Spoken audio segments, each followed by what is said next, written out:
Joining us on the show, the winner of Big Brother 2024, it's Ali! Yes! Thank you so much for talking to me. No worries, thanks for joining us. What has the weekend been like? Have you had a chance to have a bit of a rest? So I have barely slept since Thursday night. I think I probably had about 6 hours since Thursday night. I think just very overwhelming, still reeling in shock about my win. I've had a very low-key weekend. I've had a debrief from my girlfriend and my sister about some of what's gone out. Just, hanging out with my dog and my, my family. Very, very low-key, very, very boring. Probably what was needed, I think, after the last 6 weeks. Well, what I absolutely loved was when you were being announced as the winner and we were going through the semi-finalist interviews, or the people that didn't make it to the top spot, you just pacing around the house, waiting to leave. What was that moment like before you were about to leave the house, and how was processing that?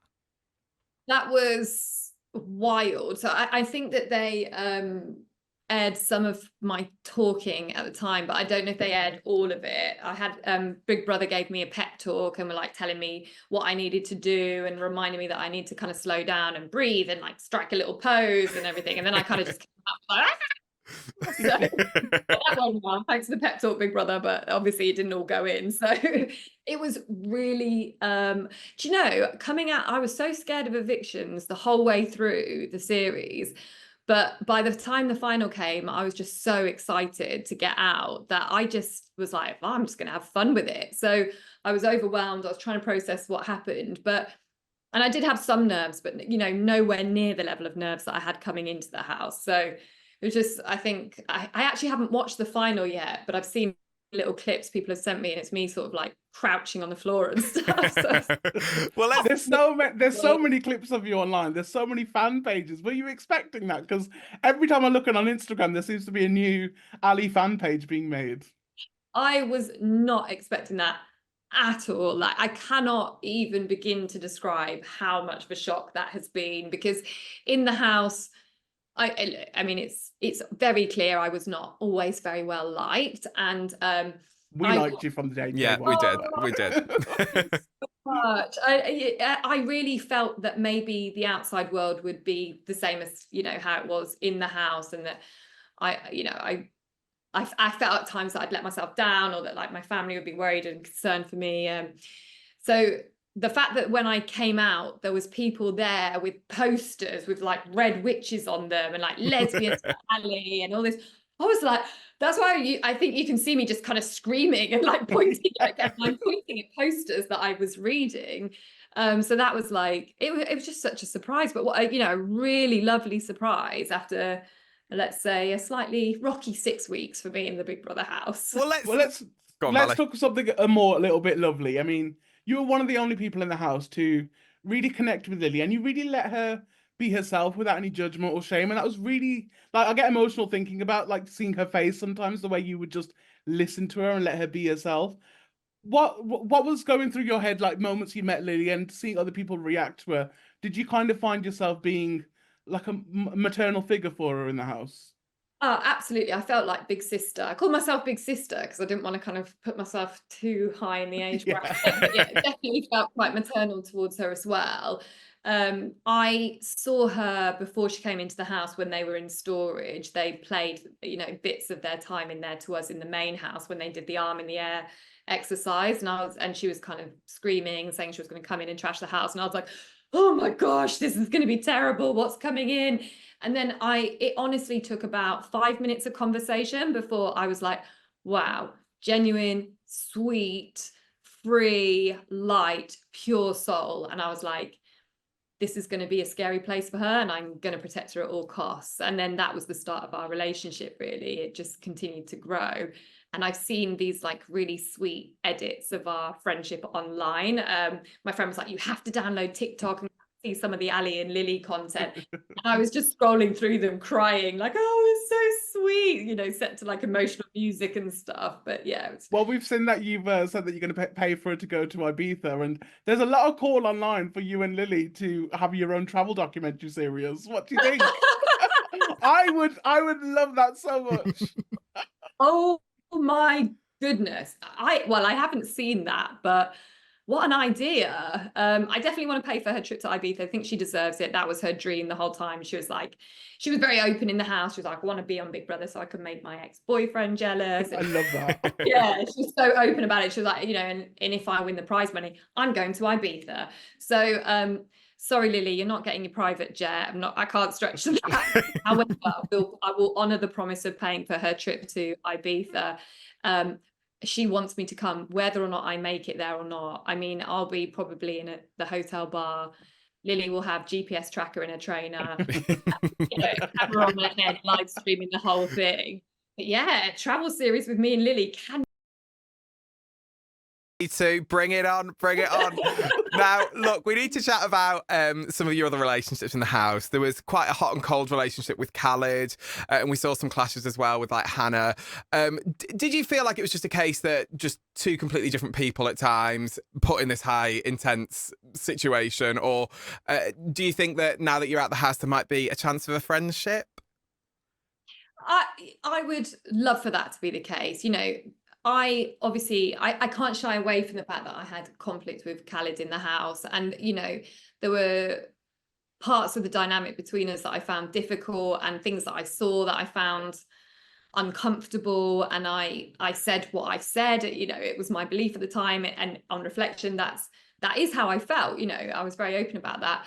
However, those things that I talked about don't represent all of who Khaled is, and I did try to come across in the house that I like Khaled and I like what he stands for, and I like a lot about what who he is. We called a truce in the house. I honoured that truce. That's reflected in my nominations as the weeks progressed. We had a little handshake that was quite cute. So yeah, from my side, no animosity, and definitely open to a friendship in the future if that's something that he wants. Because there was a point in I think it was like the week before the final week, where everyone was convinced you were game playing, and us as viewers and Ali fans, we were like, if she was game playing, she'd be nominating them. She's not nominating them. What's going on? It was so frustrating to watch them kind of pick away at you, trying to get you out of the house. Yeah, so I mean, I haven't had a chance to watch everything back yet, so I don't know exactly kind of how things were shown, or like who said what, who thought what. I mean, if it was a game, I was playing a really rubbish one, because people didn't like me. Do you know what I mean? And I just couldn't help saying what I was thinking, and the environment that it was it's quite pressured. Maybe in the outside world, I'm a bit more diplomatic. There was definitely times where I was a bit sassier than I expected myself to be in that situation.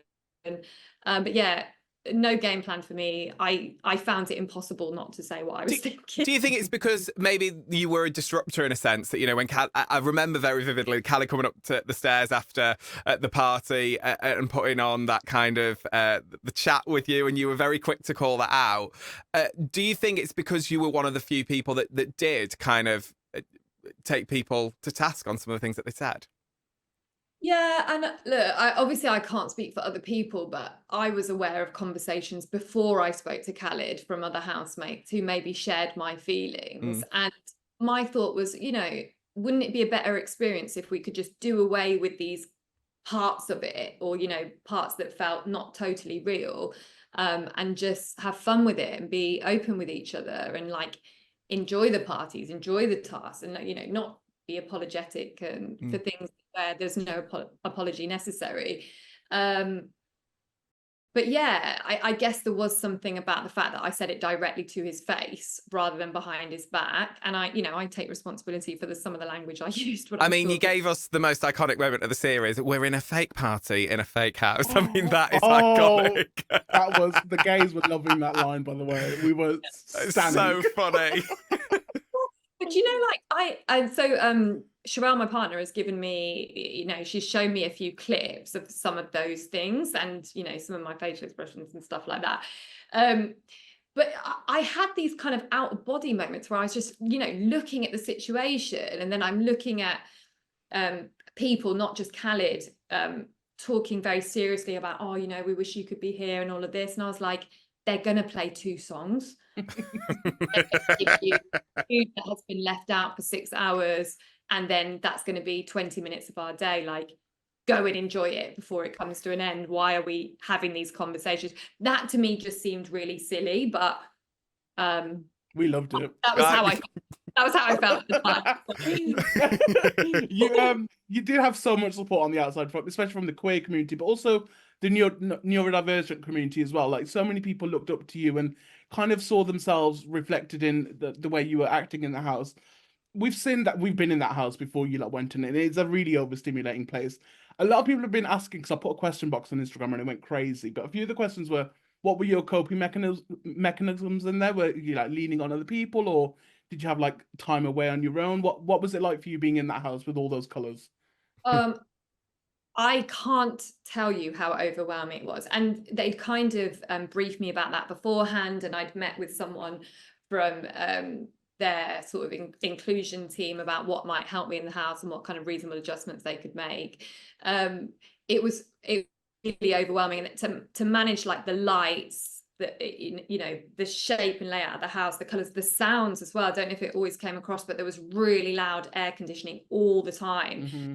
Listening to that and then trying to take in the conversations at the same time, really difficult. So my coping mechanisms were earplugs, which Big Brother kindly gave me a massive box of them, and my earplugs were kind of like my alley glitter, because they seemed to turn up in all parts of the house, that I just sort of dropped them wherever I went. So I had earplugs, and I think I don't know if it got aired, but sometimes the housemates were like, "You're always on your bed, what are you doing?" But if I was feeling overwhelmed, I just went and lay down on my bed for a bit, and just tried to kind of zone out and not think too much about where I was, and kind of hid in the smoking room sometimes as well, because I thought they weren't going to air any of that.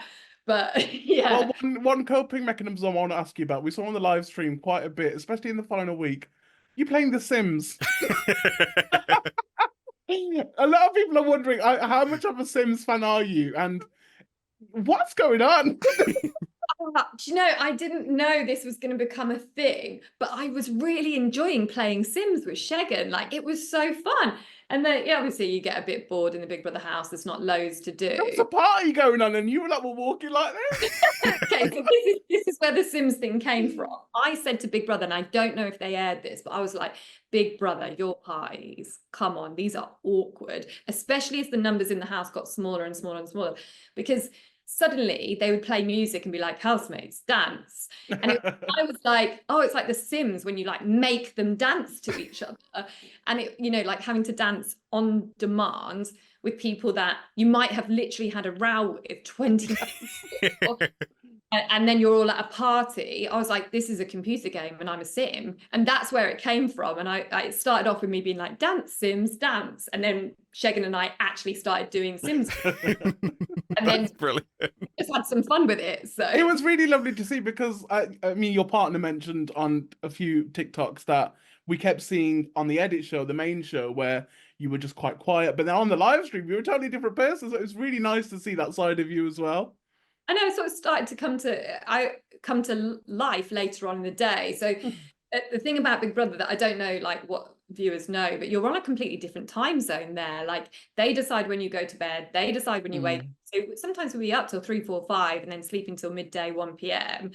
But then it takes ages to adjust to that. I feel like I had jet lag, so I was going to say, I bet you feel like you're on jet lag now. Yeah, I had jet lag. I was sensory overwhelm in the day, and then in the evening, just you had some food. You might have had a little spiced rum and coke in a can, and off you go. Start dancing like a sim. Why not?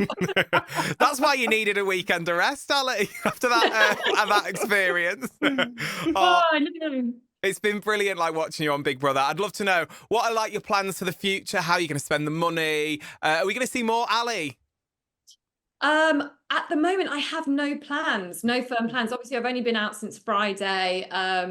First time in my life where I've not had a plan. I've always been very career focused and known what I'm doing next. So I was like, you know what? I'm just going to play this one by ear and just chill for a bit. Money. Well, look, I've got an idea. You're in the ITV building. Get yourself to that This Morning studio. Clinical psychologist specialist. Come on, darling. Yeah, let's see what happens. Get that don't leave there without a contract. Maybe the Lily and Ali Travels series. That, yeah. Although I say that and then I'm like, oh no, I take it back, please. I'm not sure what I'm signing up for there. Oh, Ali, it's been brilliant. We've loved watching you in Big Brother. Give it up for Ali, everyone! Yay! Thank you so much. It was lovely talking to you.